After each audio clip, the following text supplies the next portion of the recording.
underground dialogue. We gon' tell the truth, we ain't scared like a lot of y'all. Matters who they are, do we bow? No, not at all. Dropping bombs on this wicked world, so it gotta fall. Underground dialogue. We gon' tell the truth, we ain't scared like a lot of y'all. Matters who they are, do we bow? No, not at all. Dropping bombs on this wicked world, so it gotta fall. From the industry to the Oval Office, we expose the darkest motives of them all and disclose what the protocol is. Thinking and moving logical, stopping every maneuver possible, and apologizing for truth is not optional. We gon' help you with what you go through, reshape and mold you, and sweep over them weak lies they told you. If you living with no clue, we gon' deprogram the old you, and you get to keep your soul too. What up, man? It's your big brother, K-Reno. And it's your boy, Keith Stove. Y'all are tuned in again to another episode of the Underground Dialogue Podcast, where the name speaks for itself, man. And once again, man, sitting in the legend seat. A legend. We got another legend, another veteran, another OG. Let me tell y'all something, man. It take a whole lot to survive in this game, but it take even more to thrive in the game. And this brother sitting in the middle, he has done both, man. He's a legendary rapper, legendary businessman, CEO, pioneer in the city, been doing this thing over 30 years, man. Business owner. He's skilled in multiple areas, wears many, many hats, man. Boots on the ground at all times. My brother, the one and only Showtime, a.k.a. Show Grind. What's up, my brother? You know what it is, family. It's nothing but respect. Man, we glad to have you here, man. Your name have been coming up in so many conversations that we had people sitting in this seat, not to mention between Keisto and myself, man. We got to get Showtime. We got to get Showtime here, man. So let everybody know. Come on, bro. You know you family, man. Let the people know, man, for those that don't know, when did you jump in the game? When did you get started in this rap? I'm playing around with it since I was like 15, but when they got like to the year, well, we all started out as dancers. Yeah. See, I ain't know that. I didn't know that. At Fly, you know what I'm saying? In Ryan Middle School, we was dancers. We make up routines, and when I was going around battling rapping, we was battling dancing. So that's where Showtime come from. The whole show. Yeah, I kept the same name. Yeah. Michael Price, they actually gave me that name. Okay. You know what I'm saying? He was my first DJ, Michael Price. You know what I'm saying? R.I.P. Michael Price. But we was dancing, and we used to dance for a lot of different people, but I remember Yo-Yo and them came to town, we danced for them, and we danced for, I'm thinking of a master plan. YZ. Yeah, YZ. Yeah. And so after YZ, we went on the road with Yo-Yo, and then when the tour got canceled, we went back to her house, and all them niggas used to be over there, Yellow, all them boys. It's just like a house, but we got DJ equipment and all that shit. So we was forcing each other to rap. Because we rap, but we didn't really take it seriously, you know what I'm saying? Yeah. But we actually got the nuts up to rap after about 2 nights, you know what I'm saying? I was with Snap. Snap asked me to rap, and I rap. And then when we got back, it was like, we ain't dancing no more. We just straight rapping because they were tripping. Because they were like, oh, them guys good. They talk proper, you know what I'm saying? Hard, man, hard. You know what I'm saying? Them dancers. That California accent, yeah. So that gave us the confidence. We ain't even rap no more. Dance no more. So we started rapping. So shit, after that, a couple of years went by, and we formed a group called Two Nations. And then Snap joined GT, and they created a group. So we had like 2 groups at the same time. But we went on to Apollo and won them joints like 3 times. And then the Southside Dancers went back. They went with us first. Yeah. And so they went back after we left and won again. You know what I'm saying? Yeah. And so the first album came out in 92 called Two Nations. You know what I'm saying? We was real political, talking about, you know, it's on your Public Enemy stuff, huh? Yeah, it's self-explanatory. So from that point on, it was just nothing but rapping and writing, and you know, our focus at that time, what I was hearing in Houston was like, my little nephew can do that. I'm trying to fuck with Chill Rob G and all these niggas in New York. I'm trying to crash them boys. You know what I'm saying? So that we were real lyrical, probably too lyrical at that time because we was above a lot of people here. And then what I had to do was when I went solo, I say, man, let me switch it up to some beats because that's how it is in Houston or in the South, period. They gotta feel your beat first or they ain't gonna hear nothing that you're saying. Yeah. And then on the East Coast, they'll separate that shit. They'll say, boy, you jamming on that, but them beats whack. You know what I'm saying? Right. But they ain't gonna do that down here, because if the beat ain't jamming, they ain't gonna get to hear what you saying to say you was jamming, but the beat not. Yeah, no doubt. You know what I'm saying? No So doubt. when I switched it up, I started gaining some traction, and then my partner went to jail. That was in 93 or 94. This was during the time we was doing them shows. You know K Swift. Yeah, no doubt. Yeah, you know K I Swift. remember 'cause Swift, yeah. every Friday we was at Boomerang or what's the name? What it was? Soco Loco? Soca Village. Soca Village, Yeah. before they turned it into To the Boomerang. Boomerang, So yeah. it was like the same lineup every Friday. K Reno, Yeah. Street Military, Yep. Gangsta Nip, A-Ball MJG, and UGK. Yeah. Wow. And Two Nations. You know what I'm saying? That was like every Friday, every other Friday, it was like the same lineup pretty much, if they didn't bring nobody from out of town, you know what I'm saying? Right. So around that time, that's when everybody started getting signed to people. Like UGK signed to Jive. Jive. Big time. Oh, he signed to Big Time Yeah. first. Yeah, then Jive, yeah. Russell. And then A-Ball MJG signed with Swerve House. And we had signed with this company called Suspect Records. And man, I'm talking about them niggas still suspects today. For real. Everybody was in the hood wearing our shirts and everything, and we ain't even got one. Wearing our hats, Two Nations hats, and we ain't even got one. We ain't seen them boys again to this day. Wow. Man, that's about 30 years ago at least. Yeah, At they least, was on, y'all can cuss on here. Yeah. Oh, they yeah. was on some fuckboy shit from Yeah. the beginning. They just wanted to sign us because we was going to Apollo, we was making moves, and if we pop off, they just wanted They some money. jump on that wave. Yeah, Yeah. that's what it was. So that's what made me go. After my boy went to jail, it made me go solo, but then it also made me open up my own record company because I was still signed with somebody and nobody else wanted to fuck with me while I'm signed with these niggas right here. So I'm like, okay, well, I finna open up my own record company. So I started studying that and reading that and open up my own shit in 99. And then I got hooked up with R.I.P. Robert Gilliman, you know what I'm saying? With Robert Gilliman and Southwest. Southwest Wholesale. Yeah. And that was the start of it all right there, because when I dropped that Gangsta Pimpologist album, I had a lot of people on there too. It went #1 in the books for a minute, you know what I'm saying? And then when I dropped, I went half with Eugene. You know Eugene from Selector Sound. We had the record store on the north side. I remember Selector Sound. Yeah, I can't picture it, but I remember the name of That's that what store. Swisser House really started at, because when you go in there, it got my name real big and it got Swisser House real big. Yeah. He was managing me at that time. Like, I would handle the road and he'll handle the business shit. Any connection I get on the road, I shoot it back to him so he can handle the business part while I'm still rolling. You know what I'm saying? So that worked for a while. And then I wanted to put out the Chopped and Throwed album, you know what I'm saying? And he didn't want to do it because he was like, it's been too much time in between, it's old or whatever. I'm saying, nah, no, it ain't some shit. I just grind, work, and doing what I'm doing on the side and put it together and pay for all the everything from the cover to the artwork, the shrink wrap, the posters, all that, and put it with Southwest. And it was #1 on the Billboard when it came out. And when I walked in the store, that nigga was like, where the money at, bitch? Where the check at? Yeah. I already knew because he got the record store, so he got the book. Right. You know what I'm saying? It's already, where the money at? I'm like, nah, man, you didn't put in on this, man. Yeah. You know? So that was kind of like your beginnings, like of that bossing up mentality, just the grind part. Just so that kind of just came through circumstances. Yeah, and it seemed like everything I did was like that. Like a couple of years later, like a year or two later, when I would start shooting videos and stuff, I actually started shooting a movie first. Yeah. And I was paying, well, I ain't gonna say, you probably know him anyway, but I ain't gonna put him out there like But anyway, I was paying these boys to shoot the movie. They was renting all the stuff anyway, though. I don't care, you know what I'm saying? But what they did, we filmed the whole movie, and we had 4 scenes left.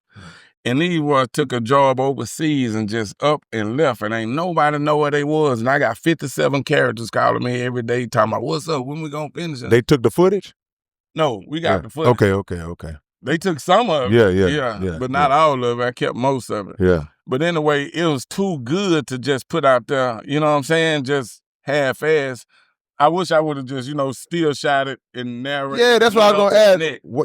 Why y'all ain't just like finish it up with somebody with some more camera people and just go on, just since y'all had the footage? I have no idea. Yeah. I don't know what was going on at that Right, time. right. But anyway, that's what pissed me off. And then I went to school. I went in Austin Film Academy. And when I graduated that, I came back to Houston. And then I shot everybody video free. Wow. First, from Zero Video, Trey Video, to H.A. Dub, Mr. 3-2, everybody that's on Street Meditation, everybody that's on that H-Town Underworld DVD. You know what I'm saying? And that was my footage right there to get some people up under my belt so I can tell other people I shoot videos and they'll want to use me. You know what I'm saying? So it started like that, but then it got so much traction. Me, Trey the Truth, and Black Boy put that out. We collaborated on that. But everybody out of town wanted to get on the H-Town Underworld. Yeah. So it's like, damn, I ain't from H-Town. So we had to make another one called State to State. Man. So that's why I started putting Petey Pablo, Juvenile, Vicious, everybody, all these different people, Big Boom, Two Throat, everybody from different states on one, because I was trying to do the same thing that we did for Houston on a bigger scale, because that was my idea at the time, because I was thinking like, we ain't got the money to promote in all these different cities at the same time, and you can only be one place at one time. So if I involve everybody on this project, this before the internet. Yeah. So if I involve anybody on this project, they ain't got no videos, they ain't got no DVDs or nothing. So when I put this DVD out, they gonna help me they gonna be my marketing promotions in those areas. Yeah. And you know what's so And that's crazy? what happened. I'm thinking too, because I remember that H-Town Underworld DVD. And I remember how it was popping. Yeah. Was you like the first? I know you had to be one of the first, but was you the first one to start putting out DVDs like that just inclusive of everybody? Like, I can't remember nobody that was just doing I it remember like a lot of people just started doing it after me. Yeah. I don't remember nobody doing it before that. Yeah, I just got onto it not too long ago when I was researching you. Yeah. I said, look at this shit. Was so giant grind. I already knew about this because I seen 3 Twos on there. Mo, real young Dougie D and Trey. Yeah. Everybody. I was like, man, you might have been one of the ones that was first to pull out the camera. So when you said you just graduated from a video place, as you being the person that I've always seen you be, it makes 100%. That's why I said. He might have been one of the ones with the first camera to do. I was thinking that. Best camera, Yeah. like I had that big old XL Canon before everybody had it, before anybody had it, really. Wow. You know what I'm saying? And I ain't gonna tell y'all how I got it, but I got it. Statute of limitations but see, the key thing that you said this was before the internet. Yeah. So that put in my mind like, okay, you was a visionary. Forward thinking. You were seeing this before long. And I know this for a fact, just from knowing you still got like mounds of footage. Oh yeah. Just from over classic since stuff. 92 all the way up to today. That is crazy, man. That is crazy, because I know you got some. Because I got a lot of stuff for you. And I got some stuff. Remember we was talking, I was saying, man, I got some stuff I just got to transfer. But I know, man, that you probably got some class. You got any plans with that, or how that's gonna work? You know, I'm doing the H-Town history lessons, volume 1 through 10. Oh yeah. 1 through 10. That's a lot of footage. Man, I got a lot. I got 6 trash bags full of tapes. You know what I'm saying? And that's the killer part about it, is converting them, getting them off of these little tapes to a hard drive. Cause it ain't like digital. You can fast forward through them. No, you got the whole hour tape. You got to drop. You know what I'm saying? And then, back then, when you're filming and you run out of tape, you hear me up and pop them down and pop another one in. So a lot of them tapes ain't got no label. Ain't label. You don't know who on there. You got to watch them to see what's on them. Where the one with Michael Jackson at? I don't know. It's 500 tapes. You got to go. Yeah, man. That's some strong stuff. You were saying something earlier about how, because I was going to ask you about 2 Nation and all that. Yeah. And you mentioned Snap and all those guys. I knew Snap, from Third Ward way back in the day, and how lyrical it was back in them times, man. Now you from Third Ward, right? Yeah. Okay. What do you think made Houston kind of deviate from the lyricism? Not to say that everybody's supposed to rap the same, but it's like we just took a whole dip off from where it went from here to, my opinion, just now. What you think like changed that? I think just moving too fast. Yeah. People wasn't just grasping what was going on at the time. They wanted something real simple. Yeah. You know what I'm saying? Because when you did real simple shit, it seemed like they clinged on to it more. But now they done caught up, though, really. Now, you know what I'm saying? I can see that after a lot of years, they done really caught up on that side. But that's why I had to switch it up. Yeah. You know what I'm saying? And I was telling Snap and them the same thing. I'm like, look. They not gonna do it. Nah. No boys. And guess who was up there yesterday, last night, fucking with me? Who that? Diology. Diology. Ooh, Yeah, he was boy, y'all last better night. do y'all research on Diology. One of the hardest to ever anywhere. Forget Houston. Yeah. Him and Snap. You know what I'm saying? Yeah. And Taboo. Yeah. Yeah. Straight But so, you know, we was talking last night. We talking. Your name came up too. Yeah. But man, I'm talking about. I was saying, man, you gotta have some jamming beats. They don't want to hear that. The boom bap. Going off like a motherfucker, but the beat is not gonna hold their attention long enough for them to hear what you're saying. Yeah. You know what I'm saying? Yeah. And like on that Watch Too Much TV that him and GT did, that was one of the ones that, you know, that did real good for him. I was telling that the same beat that Ice Cube backdoored to do. Booms, doo-dooms. Yeah, the old school Grandmaster Flash. Yeah, the message. Yeah. But that was more groovy for Houston, so they grabbed a hold to that one. People still what's the sister came out, the young girl. She just used that beat. Girls is players too. Glow? So now the girls is players too. So it's like that beat don't never go out of style. Yeah. You know, a bunch of people done won with that beat from Cube, the DOS effects, and you know, so it's certain stuff. They recycle timeless and universal. This what I always want to ask you, man, because and you correct me if I'm wrong. Like, you know, we got, you know, started with rap a lot in the South Park Coalition, Screwed Up Click, Swisher House. I ain't never known you to be like in a clique. Yeah. Was you ever like Screwed Up Click, or every time it was just Showtime. Well, correct I had me. my own clique, the Newtowns College. Well, that's what I'm saying. But you know, a lot of people was Mafia, but a on lot of people SUC, think that I'm in the SUC. Yeah. Because I used to be hanging with Mo all the time, or Pokey all the time, and then I used to be following him around filming when we go state to state. And then I used to like pay for some of the shows too. Like, that was the vision that Screw had at right before he passed. We was talking, he was like, because you already be out there, show. Boom, boom, all day you got to do is just find a building, set the shit up, boom, boom. And we all go down there and do the show, and we'll break bread. So that was the vision. And we was finna do it, and he died 2 weeks later. So I tried to keep the vision alive. So I was taking Mohawk, Pokey, ESG, and who else? Somebody, Corpus Christi. You know what I'm saying? We was going to Austin, San Antonio, and I would pay for the whole building, the whole everything. I get the whole dope, but I pay them up front, you know what I'm saying? And I just film all that shit, and I use them for my DVDs, you know what I'm saying? I still got a lot of that stuff I ain't never used. Yeah. You know what I'm saying? These live shows, I gave a lot of it to D-Rick for the stuff that he was doing for Big Mo. But I got to give him some more, but I can't find him. He's nearly calling me. Hey, I ain't forgot. Don't think I'm bullshitting. I ain't got it ain't enough time in the day, man. Yeah, you got 20 million tapes, man. That's what I was saying. That was one of my questions for you. Because I used to see Show Grind performing at some of these clubs, and then I see them at the back. He's actually throwing the things. And that's not even that long ago. Yeah. So you still all about that in the same way right now. Mm-hmm. Man, you got a legendary grind, bro. Yeah. I promise it. Yeah, I try to put it out together, create something. Like, we gonna make something. Yeah. Been traveling everywhere, taking it to the people. We just have something going down, have everybody come to us, and then start selling shit. How did you come about doing your purple spray? Oh man, me and Dougie D was riding. We was way in Texarkana, and that was Southwest was open. We had the book with all the addresses, and then we found an address, and we ran up on this record store. They closed it down, and they made it a fragrance store. And so the dude was like, "Y'all looking for a record store?" He's like, that's what y'all do, go city to city looking for a record store. He's like, yeah.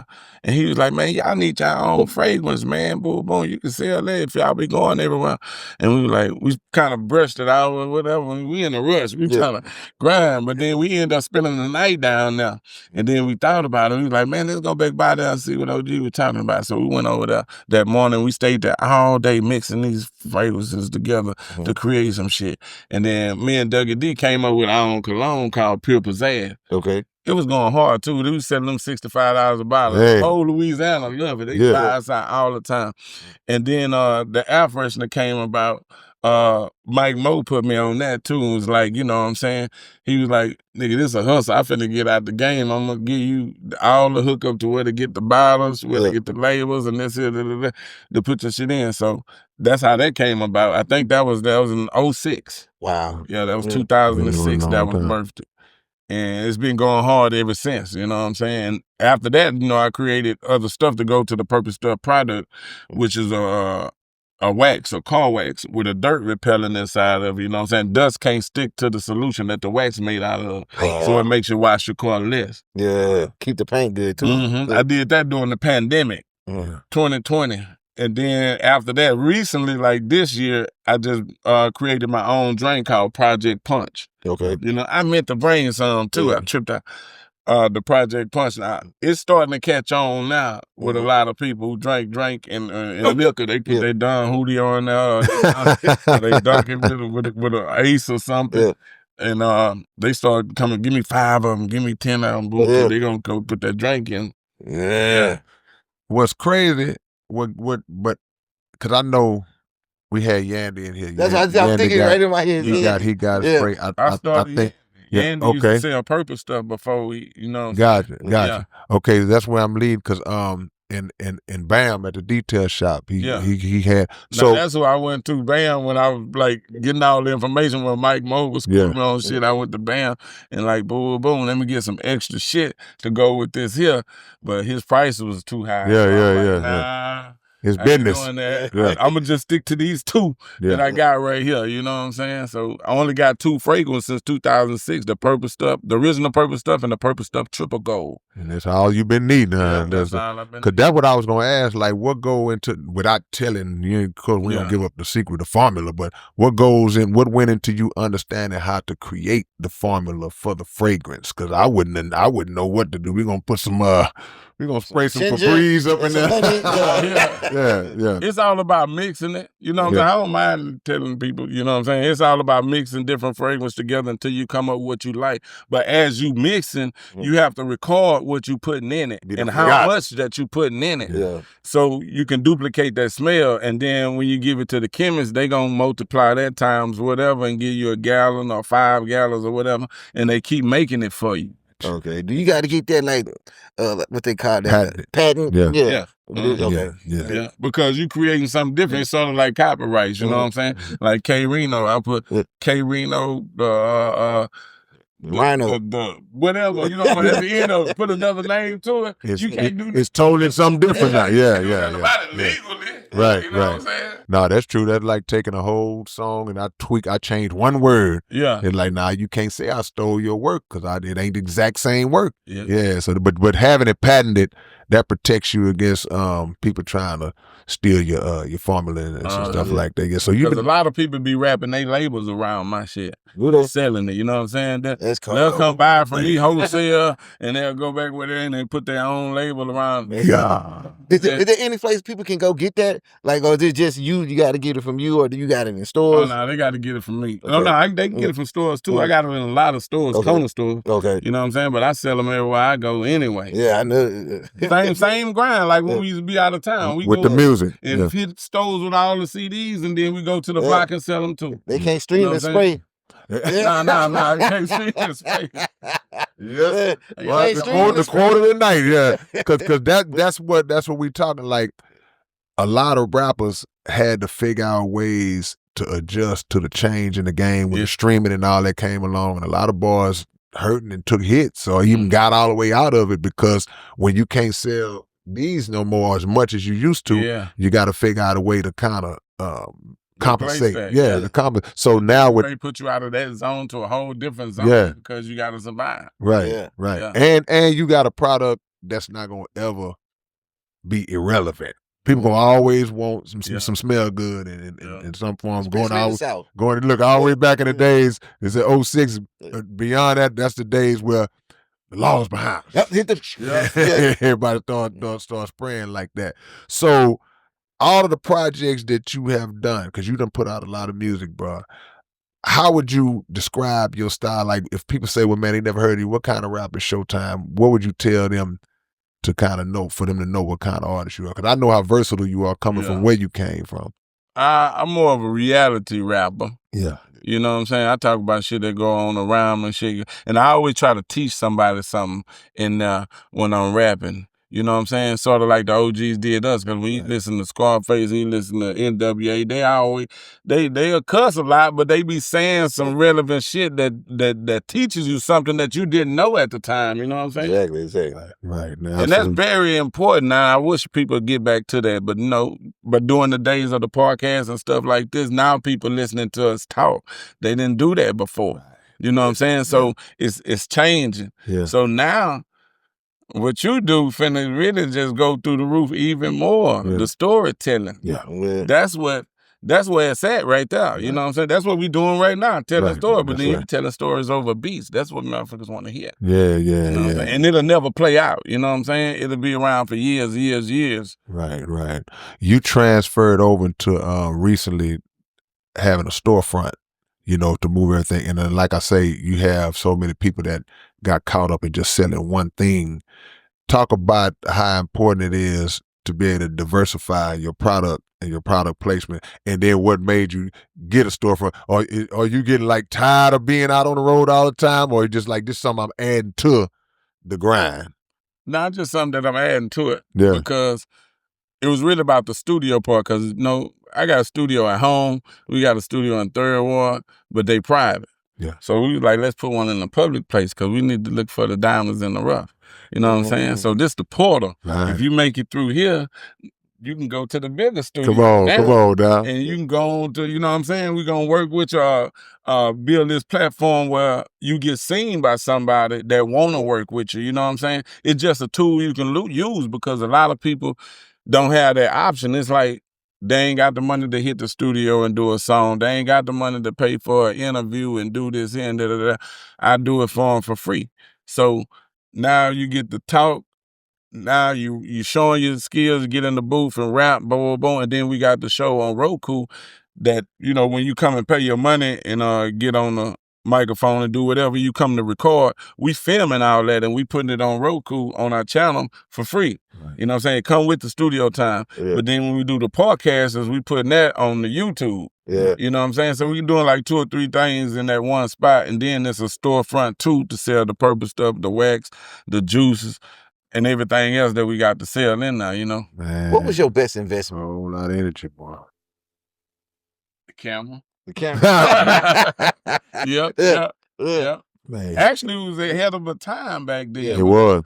Ain't nobody know that the footage was gonna be this important right now. Because Screw always say that, and Mike D and all them always say that. They saying if we only had a camera with any of these flow sessions, it would have been Screw House. It would have been astronomical. Yeah. But you got it everything recorded. I got a couple, and what's the name? Got a couple.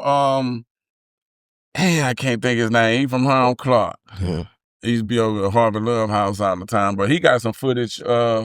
You know what I'm talking about? I don't know the name, but is this the brother? He had a lot of stuff. He had footage of Mello and all kind of people. I know who you're talking about. I just can't. The name is escaping. Yeah, he showed me some footage, and it's still you got the time in the corner and the date. 1999. I'm seeing Zero in there sitting on the floor. I'm seeing Big Mo walk through the door singing. 3-2 in there. The hang-arounds, other people like Horace and all them boys just in there. You know what I'm saying? They getting something started. Screw just on the table, just let me know when y'all ready. You know what I'm saying? He just fucking around. You know what I'm saying? Yeah. I'm like, that's some irreplaceable footage right there. And then also Bird got a lot of footage too, because he was there filming some shit too. So between us 3, if we put all this shit, man. We've been talking about it. It's just like I say, it ain't enough time in a day, but we got to make time to do that because that's history. Yeah, it is. Yeah, somebody, y'all may have to commission somebody to just go through that footage when y'all supervise and overlook it, because that's a lot of stuff, because you're talking about footage of people who, a lot of the people, they ain't with us no more. You know what I'm saying? A lot of them gone. A lot of the names we just heard in this conversation, it's like they gone. So to see them, and that you're not only seeing them, you're seeing them 15, 20 years ago. They were young, just starting, they was hungry. And that's some history that a lot of people would love to lock in 92 into, and man. 93, I'm talking about I got footage of everybody. Ain't nobody had no jewelry, ain't nobody had no cars. Nobody had no money, none of that. K say the realest thing, be over there and overlook it while they doing it. Yeah, you got to. You got to. You can't trust nobody. That's what that's why you ain't the only one that told me that. Yeah. But it's like, I don't even know what's on now.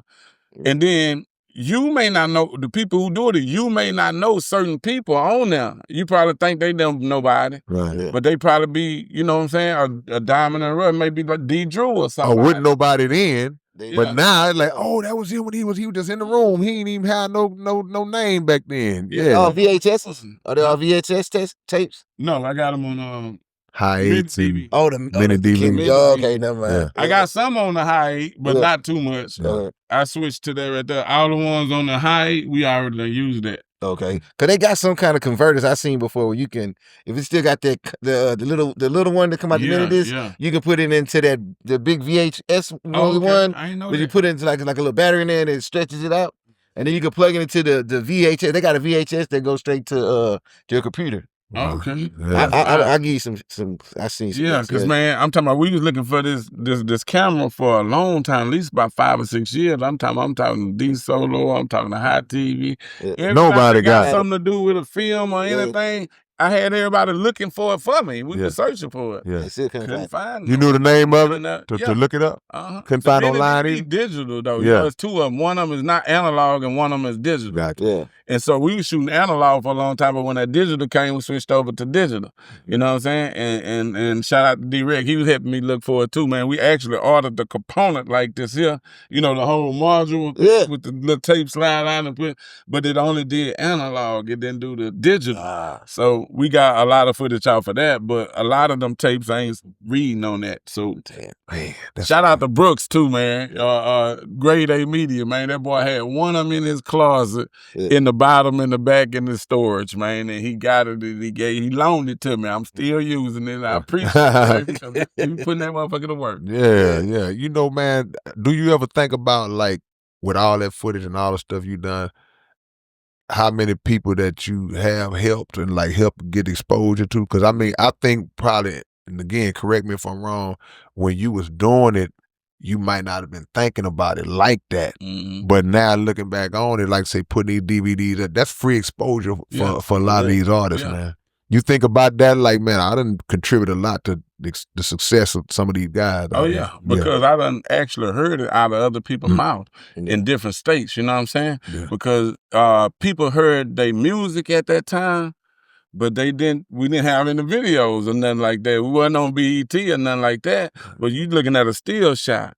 So that only goes so far when you're looking at an album cover. But when they did the video and we sold that shit in all the different states, they was like, oh, that's how Big Mo look. Oh, that's how Zero look. Oh, that, you know what I'm saying? You put the face with the name, you know what I'm saying? They can see them actually moving and they feel more familiar with it. Right. And I did say that to myself. I was like, I was a nigga behind the camera all the time. I should have had somebody holding the camera and been on the other side because actually I let everybody get this big gap of a leap on me. And I'm right here because I was behind the camera. You know what I'm saying? I'm like, if I was more in front of the camera, I think my career would have been a little farther than where it went. You know what I'm saying? Yeah, because people kind of put you in a box like, oh, yeah, that's the cameraman. Now, the people that know, you know, people like us, we know. I know you as a rapper before anything, you know, but when I seen you going into that world with the camera like that, I was like, okay, yeah, that's smart. I ain't got the patience. I tried it for a little bit. That's how I got my footage. But the way you took it to the next level, like I said, that's why I asked you, was you the first? Because I'm like, I can't think of nobody that was really just pushing the envelope like that. So you look at your rap career as, even though it's still going on, like all of ours is, do you look at that just by you saying that as something that's like, you feel like you left a little meat on the bone, like it's more you should have been able to max out on? Yeah. But I ain't really too much worried about it because that's God plan. So it seemed like I got groomed to do this shit that I'm doing at the portal. Right. And, you know, now I changed my name from, you know, it done gave me a lot of names since then. I'm Showtime, then I'm Show Grind. Purple Man. The Grindfather, Purple Man. The H-Town Underboss. He got and now I'm DJ H-Town. Yeah. Oh, wow. Okay, that's the new one. That's the new one. So it groomed me all that stuff back then groomed me for what I'm doing right now because I'm looking for new talent everywhere and I'm putting these tapes together. Just like I got 36 mixtapes out that I was like, you know, have a beat playing. Just like, damn, hold on. Yeah.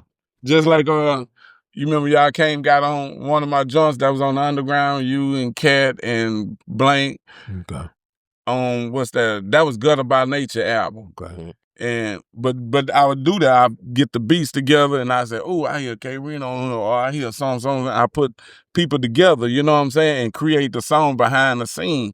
So I'm like, shit, I've been groomed for that by making all them damn mixtapes. So now I'm gonna do it for real, for real. Yeah. So just like DJ Khaled down there doing this thing, DJ H-Time down here finna do it for the city. You know what I'm saying? So you Hit 'em Up Records was your label, right? Yeah. Okay. So during the Hit 'em Up Records days, was you the only artist or was you trying to sign artists up under you? Nah, I was on the artist. Yeah. I didn't really want no artists under me. I was just helping everybody that was around me at the time, like Zero or Trey or Mo, a lot of people, you know what I'm saying? Because I had more knowledge of how the business worked and they was just rapping. You know what I'm saying? So they would ask me a lot of shit, or if I see some shit, then I tell them about it. And I think that's one of I always say that too. And then Dougie say that too, like, you know too much, nigga. Rap a lot ain't finna sign you. Rickshaw ain't finna sign you. Wowsness ain't finna sign you because you gonna read the contract and you gonna tell them niggas what's going on. You know what I'm saying? Yeah. So what about now though? They self like that, huh? What about now? Because if then you was the only artist, like you saying you bringing cats into the portal and all that, would you be interested in now trying to put together a roster, or you like, man, I ain't trying to fool with the music business in 2025? Like, nah, I just want to be the A&R. Yeah, that's it. I don't want to sign nobody because first of all, if I do sign somebody, they have to know the business, inside out. You want them to know. Yeah, because if you don't, it may end up in some bullshit, strapping and fighting and all kinds of shit. And nowadays, shooting. Right. You know what I'm saying? Right. Because motherfuckers don't know the business. Motherfuckers just hear they shit popping on the waves and people on the gram and all this, and they looking at these views, but nigga, it take 1,500 streams to make $1. You know what I'm saying? Your shit may got 50,000 streams. That ain't nothing. Ain't nothing. You know what I'm saying? Yeah. But in their mind, it's something because they don't know. They looking lack of information. They looking so at numbers. Nigga, you got my money. Yeah. Right. I need that. Yeah. No, you can't shine because they don't like, oh, this nigga buying all this shit with my shit. And see, that shit happened one time before, and I'm glad I didn't sign a New Money Mafia. Because I had the studio on Hillcrow, and you know, it was just a house. It wasn't a house I was staying at, but I had built the studio right in the front living room, just like the Porter. And that's where everybody come. They was spending the night rambling. Man, we got so many songs from that shit. But during that time, that was like in about 09, that probably was 08 or 09 or something like that. I started getting my drop top, putting swingers on them, my Vans, wrapping it up, putting swingers on them, my other Vans, I remember that. truck, wrapping them up, put swingers on it. Get the limo, swingers on it. Oh, they would have swore to God I'm keeping their money. Yeah, that's your money though. Yeah, you doing that with your do nothing like that, so they couldn't say shit like that. But if I would have signed them and I put the album out, oh, them niggas would have been like, oh, nigga, you keeping the money. It would have been a whole bunch of conflict, you know what I'm saying? Unfortunately, that happened a lot because they, like I say, you might have had all this coming in. I already got all this is mine. This ain't got nothing to do with what y'all sold and generated. Yeah, but that's a good point though, because if guys don't understand how this thing works, especially in 2025, because people will every year, people will post at the end of the year their streams for the year and all that, and you'll see any numbers anywhere from 50,000 streams to some cats might get to 1 million streams, and that look good on the screen. But it's not translating into no revenue. Yeah. So people can easily be fooled because got a $4,000 check. Exactly. The fans will look at it like, oh, yeah, 40 million streams. That's $40 million. But we saw Snoop say he ain't make but 45 racks on $1 billion streams. So we know it ain't no money in that aspect of the game. So yeah, I could see where artists would, because that been going on before when physicals was still popping. You know, a lot of people don't understand the investment that a label puts into an artist and what they gotta spend to generate So so that They was just know that, hey, I done sold, even before the stream, I done sold 20,000 CDs. I see it here in the book. Okay. You get 2 cents a CD. But you ain't worried about the posters, the postcards, the gas, studio, the video, all this time. In any other company, you know, we be showing love because it be somebody we know and fuck with it. But any other company be like, you ain't getting shit until I get all of my money back. Man. And then you can get something. And then at the same time, niggas be borrowing money too. So that go on the tab too. So it may be a hot minute. Yeah, and advance on royalties. That's what that's called. Perfect example. Fifth Ward Boy. Ooh. Yeah.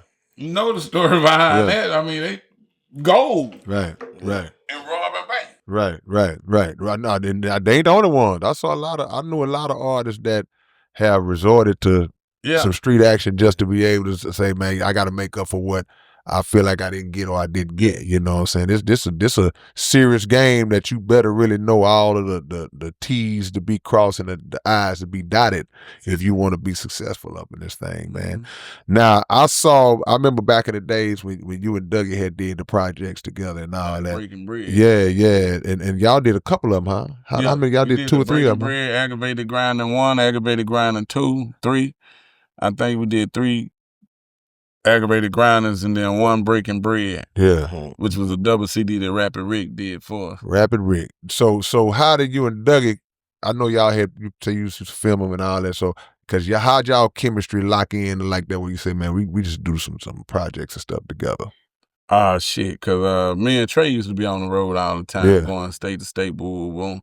And that was, I go back to the H-Town Underworld. During the time, we used to stop at robbers over there before we leave. They pick up a $10,000 check and then skate out.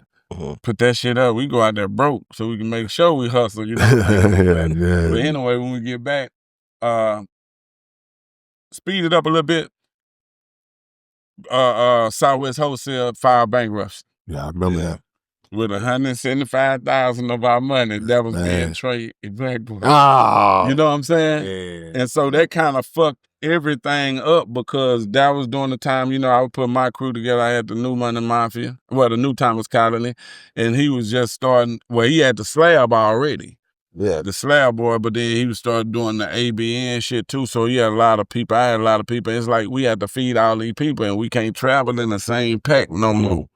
Because we was waiting on this big money so we could do it big.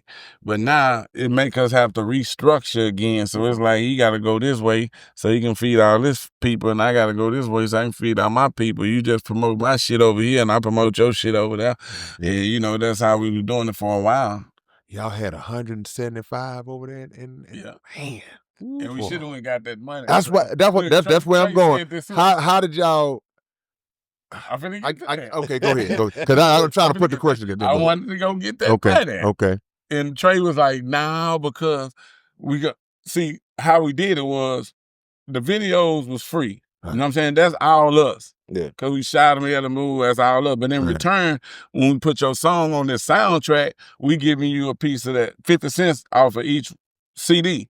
You know what I'm saying? So Trey was like, "No, just wait till that motherfucker reach his peak, and when it ain't just going no more, and then we can cut one check to everybody, because right now every time we go pick up a check, we gonna have to be buzzing it down and riding around and giving everybody their money and shit. Just wait till it just kind of settle."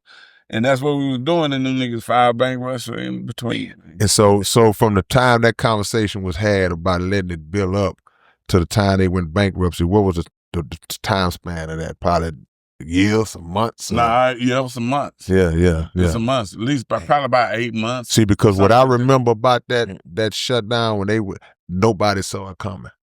It was one day, because we had a project and we had just did a SPC project and we had just ran it through there. So it was like not too long after we ran through there, somebody called me and like, "Yeah, man, Southwest filed for bankruptcy." And I was like, that don't even make sense. Come pick up your stuff. But I was like, that don't even sound right. What you mean they filed? They've been operating. Yeah. But they did it just like a thief in the night.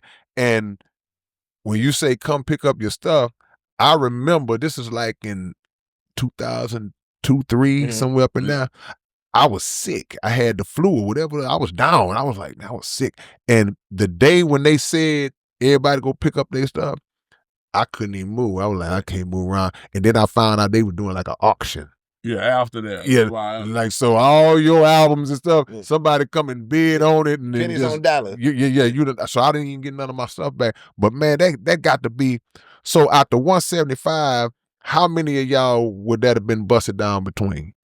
I think 10 or 9. I think it was 10 people. We got to go get it. Is that when the Gray came in down here? We got to figure out a whole different game plan. That fucked up our whole thing. But you know what's so crazy though, Show? Because that it made me think about like even just regular stuff on small money. Like I done had situations where somebody might got 1,000 for me, and then they might say, "Oh yeah, come on, man, we get this 1,000. We blah blah blah. It could be for anything, verse, whatever, show, deposit, whatever." And I done had times where I was like, "Nah, don't worry about it, man. I just get it from you next week, man." And then 3 days later, they shot. Man, my baby mama called, man. My car broke down. So it taught me the lesson, bro, to never leave no bread on it. If it's there, go get it. Yeah. I don't care how much it is. I don't care what. We can't see the future of what it's going to become. I see what it is now. Yeah, so I know that had to be like a stinger, boy. I still grind like that today because of that. Because I could be at the house chilling and be like, I'm going to wait till tomorrow till the flea market open back up and I'm going to go back up there. But I'm like, wherever I go, I make money. So let me get out the house. Let me go up here to Timmy Chan or go somewhere. That's my spot right there. Y'all looking for me, I'm at Timmy Chan's. I ain't hard to find. I ain't at the port, I'm at Timmy Chan's, man. You know what I'm saying? They already know me up there. They get out the car with they 5 already. I ain't got to say nothing. Well, so he got 2 storefronts. Exactly. And like I said, run the store up there. I'd be at the flea market. I'd be at Timmy Chan. He'd be at the flea market. See what I'm saying? We got 2 locations. Exactly. But that's grind. That's why he show grind, y'all. Because the bottom line is, sometimes the money don't come to you. You got to go to the money. Yeah, you gotta go. You can't play around, and no matter what's going on in the world, like even time when the pandemic, whatever. The money is out there, but it's based on the mentality of the person who want to. So I see people like you, I see people like Blank, people like Yandy, people that just go get. I was coming out of HEB. I saw Yandy in the parking lot in HEB killing them. You know what I'm saying? So I was inspired. I was hearing some of your stories, man, about when you used to, even with the packaging, you used to put that shit together, go to Kinko's, put it in the slots, wrap it up, and get it out there. Man, that's how I like to grind, and I can always respect that. That's why when Showtime came in, I was happy, man. I said, about time. Because we wanted to pick your brain, man, because some of your hustling ideas, some of your ways that you just get it out there and work, like a lot of people, they fall victim because they ain't willing to do that hard work. They ain't built like that. Who inspired you to be that? Well, it was like your pops, my dad. Because he gave my partners no money. He ain't give me shit. And I was mad at the motherfucker the whole time, but I appreciate it now. I appreciate it now. Are you like that with your son? On the goddamn, I ain't got no sons, man. I got all girls. That means you was a hoe. You was a hoe out there. That's what my mom said. She said you can pay back how you used to do it. That's what it is. All girls, man. And then my girls done start having girls. They ain't grandson. Man, he show grand. Nah, he show granddaddy. Man. No, but that's what they be saying. You ain't the grandfather, you the grandfather. Man. But that's strong. But that's a blessing, though, man. That's a blessing because the fact you still out here, you still active and still getting it like that. So this is your everyday 100% grind. It ain't no 9 to 5s nowhere else and stuff like. See, y'all listen to that.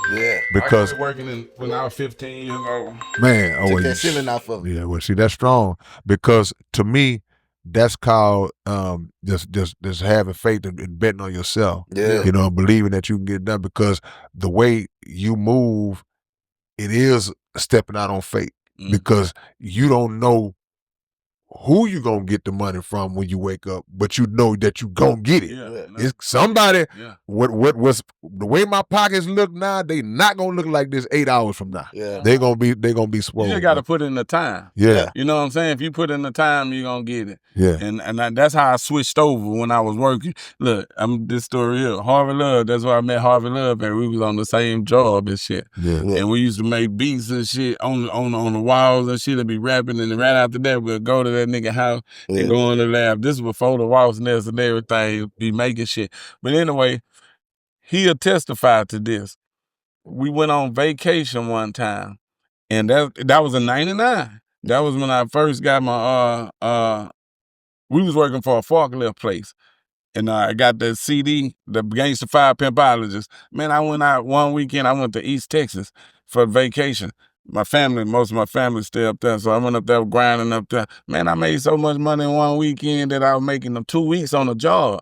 So I was like, okay, this job wouldn't be successful if everybody that worked here didn't come from 8 to 5 to put in them hours. Yeah. So I'm like, you know what I'm saying? The rest of my vacation, I said, I'm finna go outside from 8 o'clock to 5 o'clock as if I was on a job. Yeah. So I did that. And every day I make $300. Yeah. But at the end of the week, I'm like, man, I ain't going back to work. Nah, it don't make no sense. I finna do this shit. So I went all over H-Town doing the set of that Gangsta 5 Pimpologist. It got to the point where everybody on the north and east, west was saying, oh, I got that, I got it. So You doubling back. Yeah, so I'm like, well, shit, let me go down here to Beaumont and Austin, and then, shit, that's when that started coming into play. Yeah. And yeah, we did step out there on faith every time, man, because when we got ready to go, I made everybody leave their money at home. If you got some money, leave it at the house, because I know You're gonna get it. yeah, I know we gonna get it, but at the same time, I know if you go with some money, you know what they do? While everybody grinding, they're on the phone, talking to their gal or doing something like the game. And when it's time to pay for the room, they dig in their pocket. But that ain't what we came out here for. You spending money, you ain't making money. That's right. That's And then you holding the seat of somebody that could be making me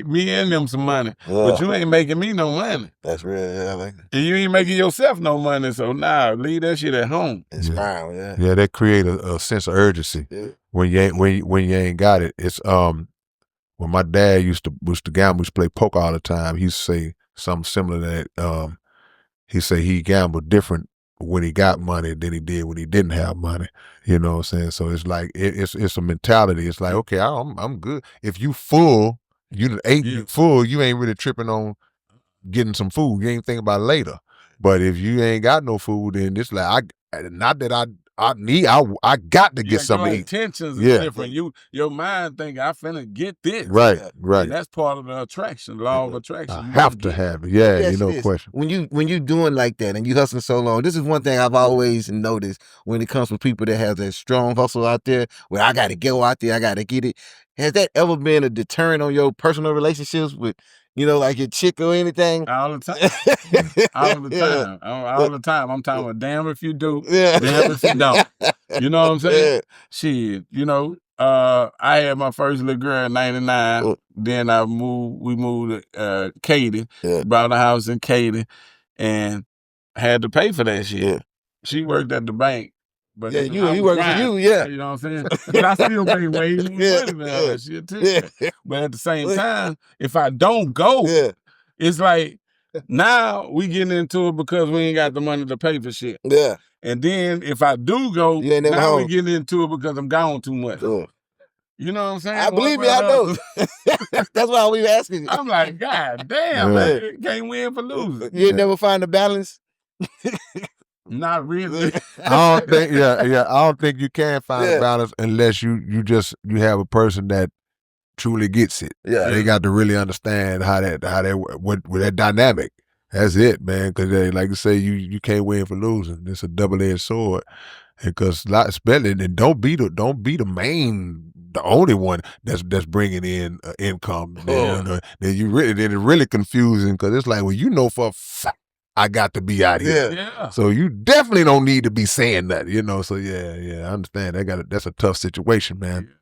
What about now? Like when you look at Houston, Same because thing. you one of those people. Oh, okay. I'm on a whole nother question. I done segued, okay, but yeah, but he was same thing, you know. Well, you know the times change, but the principles, you know, they don't change, you know, because you know the female they want your time, boy. They want your time. Mm-hmm. They're like getting a new car. You gotta take time to break it in too, so it'll suit you. Yeah. But what I was gonna ask about you've been in this music as long as all of us and seeing Houston go through all these different stages and the transitions. What do you think about it now? Because you know you got some like what they call us the old heads that look at it like we ain't fitting what's going on. Then you got some that's like, well, nah, you know, I rock with the youngsters and some in between. Where you fall in that conversation? Just Houston. I ain't talking about the game on the whole. Yeah. Well, I don't know. The flea market did a lot different things for me. Yeah. Like all the young cats come through there and they excited about that studio. You know what I'm saying? So, but at the same time, while we talking, they get to know who I am and they do their research and they'll come back and say, "Oh, gee, I got this. I see you right here, boy. You jam. I've been listening to you. Got some more shit."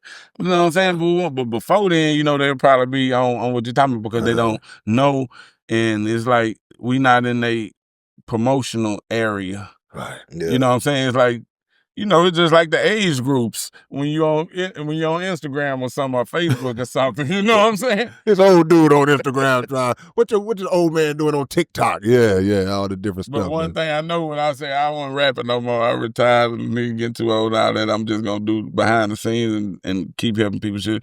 But somebody told me something that was real important and I looked at it different from that day on. He say, "You see the Isley brothers?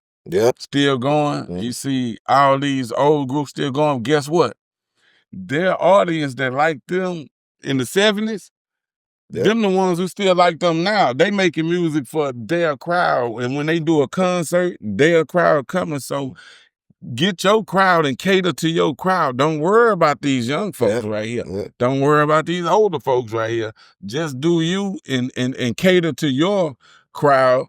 And it'll get bigger from now, and you'll still, you know what I'm saying, flourish in that area because the ones that's your age, they don't want to hear that new shit neither. Nope. You know what I'm saying? And the one that's older than you, they don't want to hear the shit that you doing. And you know what I always say? Because you just said something. You said something so strong. And the way I look at it too is like, we got to bridge that gap between our generation and a young generation because with our generation, they not always coming to shows. They got to go to work in the morning. They got kids and grandkids, so they not coming and hanging out.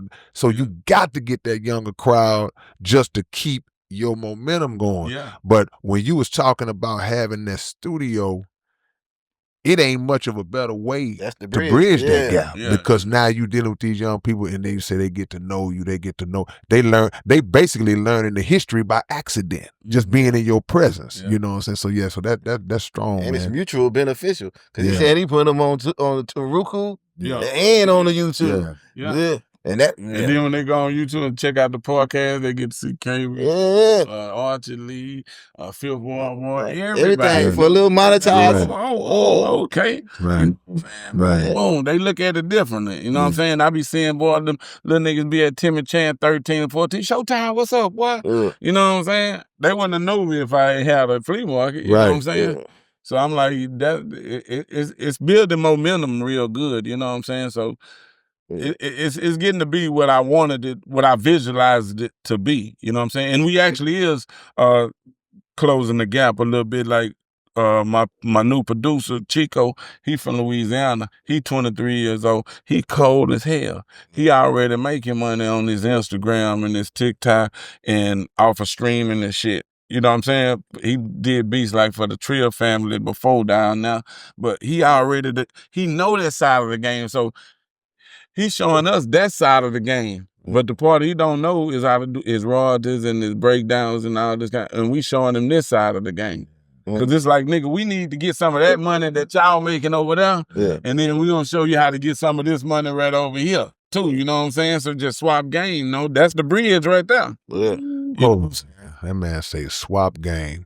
See, that's what it's about, man. It's like we not enemies. We not adversaries. We need to unify to figure out how y'all knowledge can merge with our knowledge, because neither one is wrong. Yeah. Neither one is played out. The same way getting out there, boots on the ground and all that, is just as valuable, in my opinion, as the internet. It and all is. that. But the merging of the two is all over. Yeah. It's just like doing an internet fly and doing some real flies for the streets. You got to hear both of them. Right. You know what I'm saying? You got to put it in the barbershop, beauty shop, Tim Chan.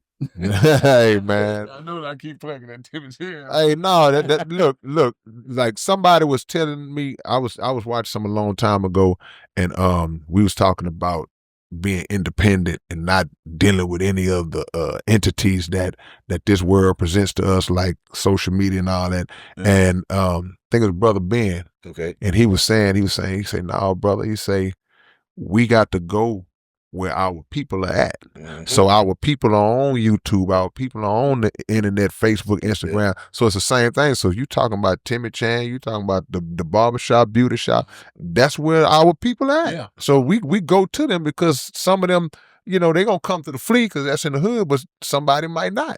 Yeah. So you hit them little spots, or they can't.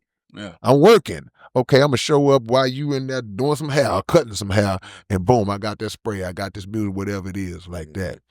Artistically, what do you think about the Houston scene right now? That's a lot of new artists have come up over the past few years. You proud of them? You feel like there's some work to be done? How you look at it as an OG? A lot of them. Yeah. Who gets your stamp?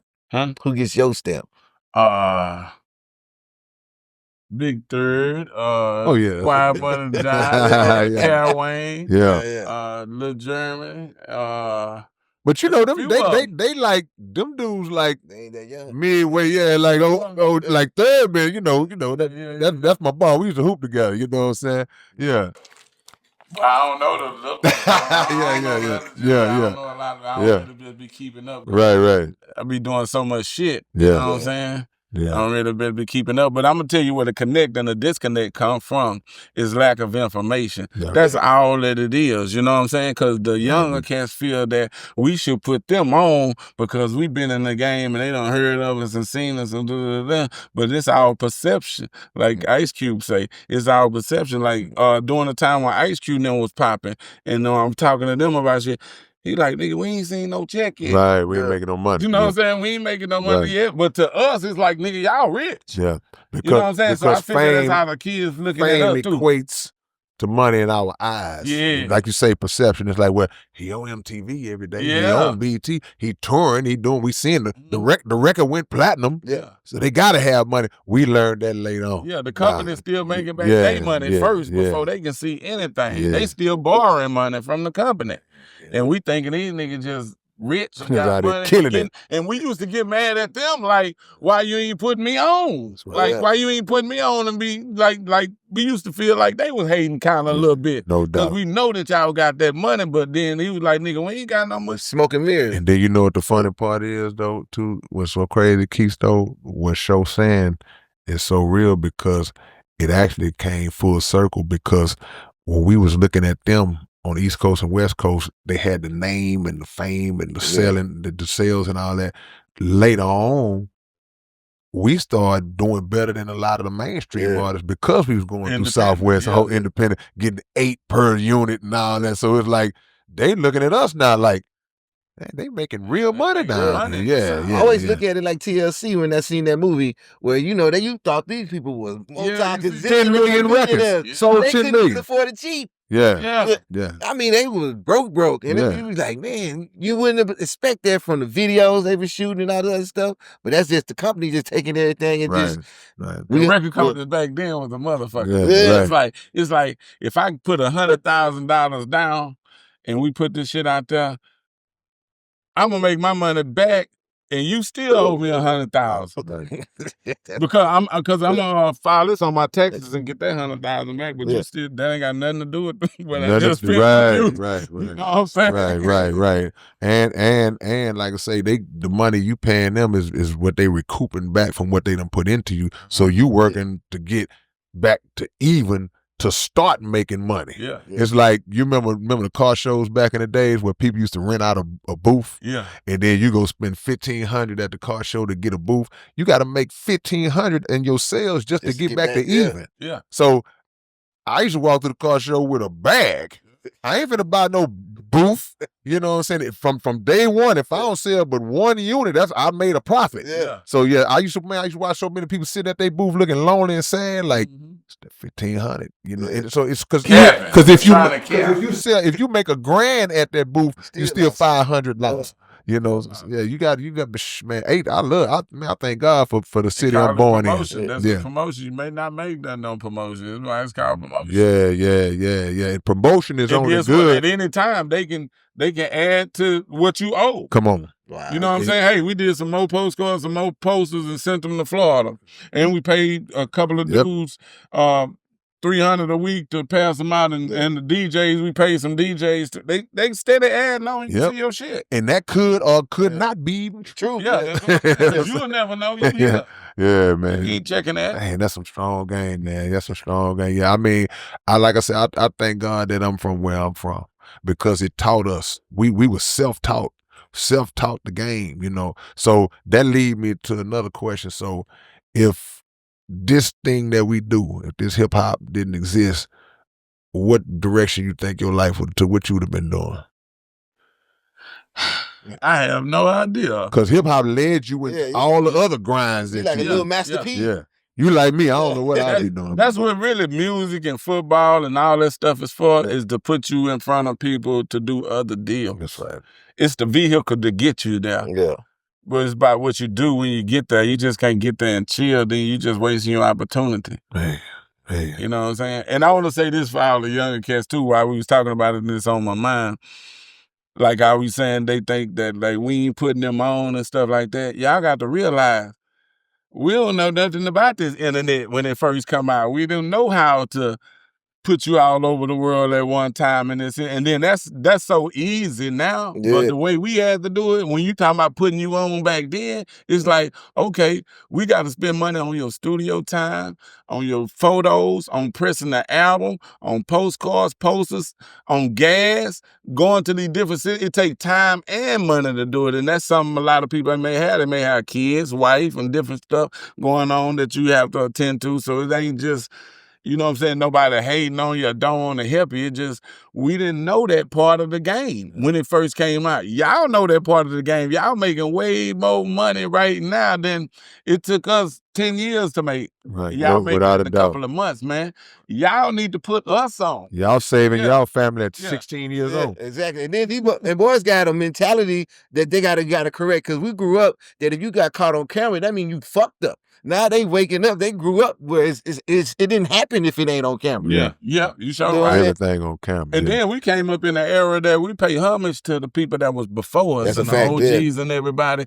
And then, you know, we learn from them and move forward. But, you know, it's like the blind leading the blind now, because it's like they saying they ain't listening to nobody older than them. You know what I'm saying? It's like, if all y'all was born at the same time, how would y'all learn how to tie y'all shoe? Facts. How you learn how to put on your clothes? How you learn how to act? Your ABCs. All kind of stuff. It had to be somebody that was here before you to teach you something that you didn't know, period. It's been like that since the beginning of time, so why the fuck y'all changing it now? Right. And it's going to come back around, because what they know now, what they going through now, it's going to be a generation that's born after them. Yeah. That's going to need that wisdom, and that generation now going to feel like, hey man, I got something to offer y'all if y'all would listen. So it's going to be the same thing.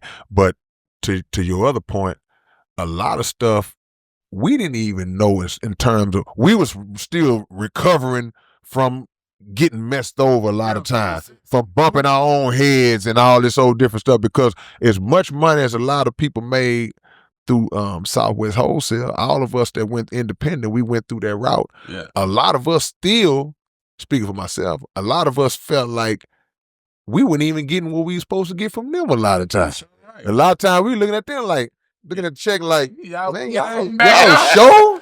This ain't right. Back there. So it's a lot of ways we bumped our heads that we had to figure out. So if anybody from the younger generation, I'm the first one to tell them, look, man, it's two things I'll tell them.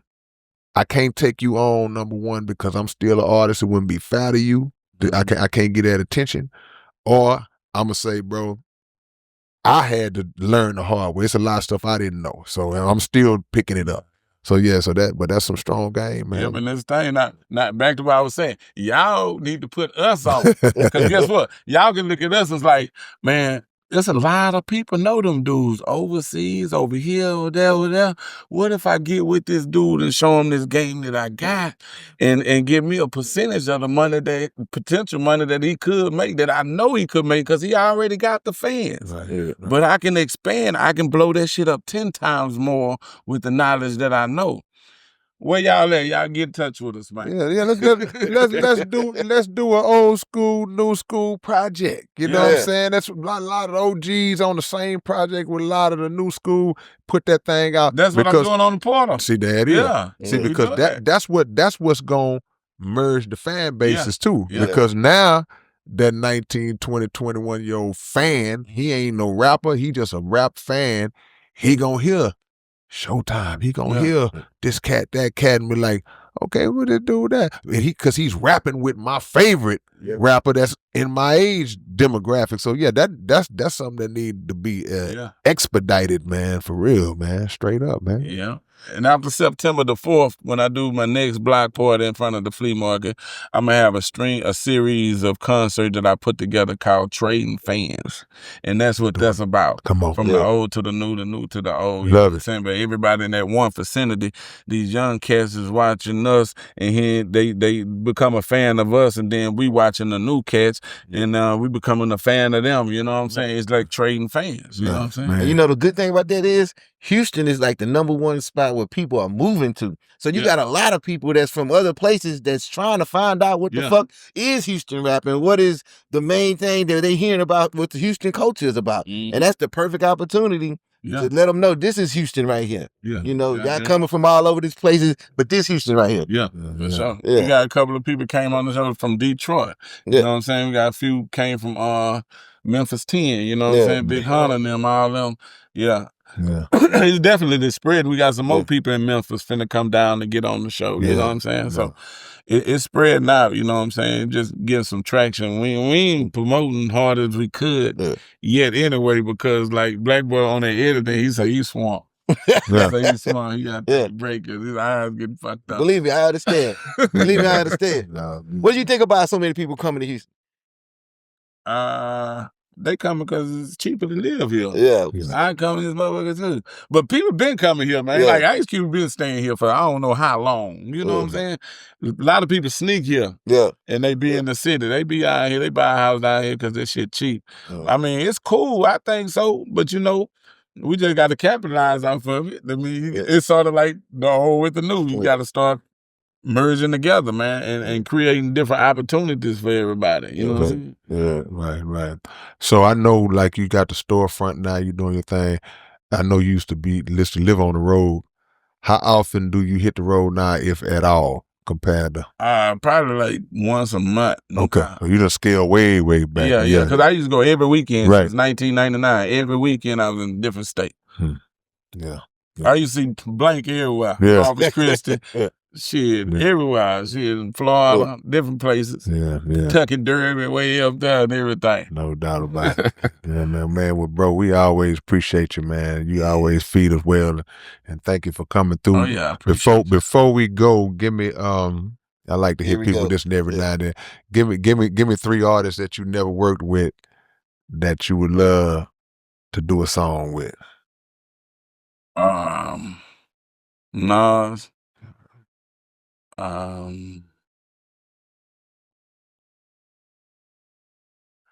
Kelly. I was just gonna say it ain't gotta be rap. I was just about to say it ain't gotta be rap. You can probably get that verse cheap now.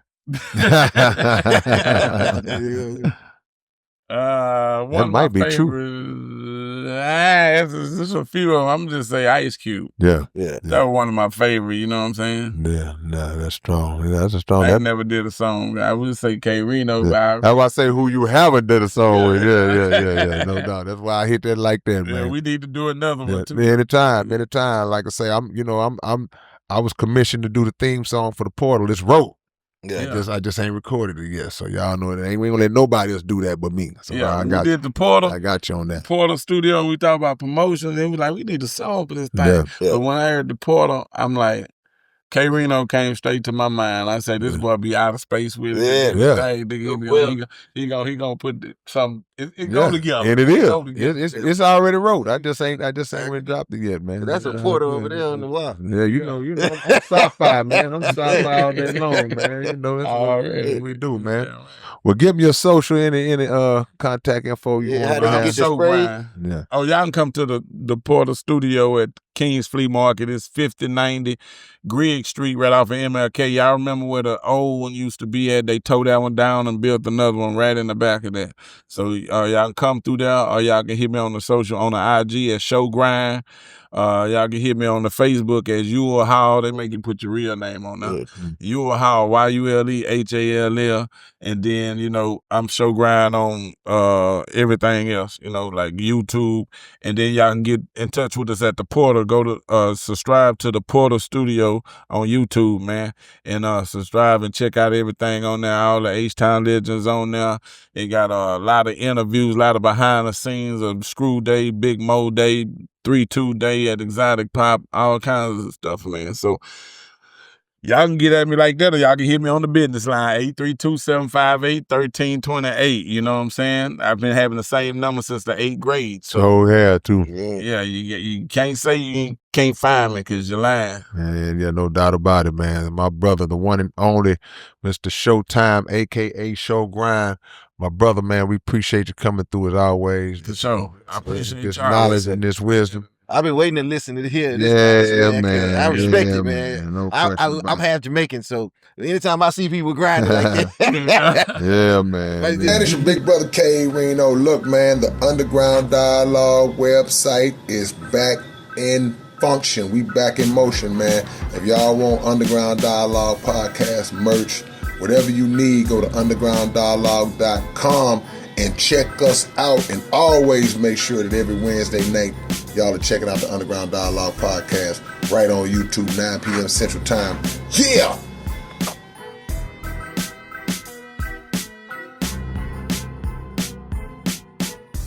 What's up, man? It's your big brother K Reno, and check this out, man. The Underground Dialogue podcast is offering advertising opportunities, man. You can promote your business, you can promote your video, your song, whatever it is that you have, man.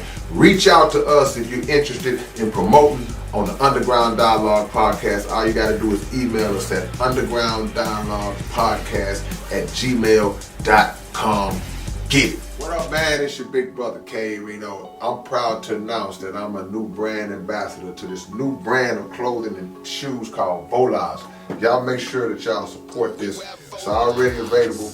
Houston-based company, straight out the A. Look at the quality of the packaging itself. We ain't even got to the shoes yet, man. And this is just one pair of shoes, one design. They got all kinds of dope designs of shoes that you guys can choose from. Go to volas.biz and find your order, find what you want. Wide selection to choose from, male and female items, and I'm proud to be a part of it, man. Community workers, versatile products, Volas, manufactured in Italy. Look at the quality of this box, man. Y'all don't know what it is. Catch y'all later.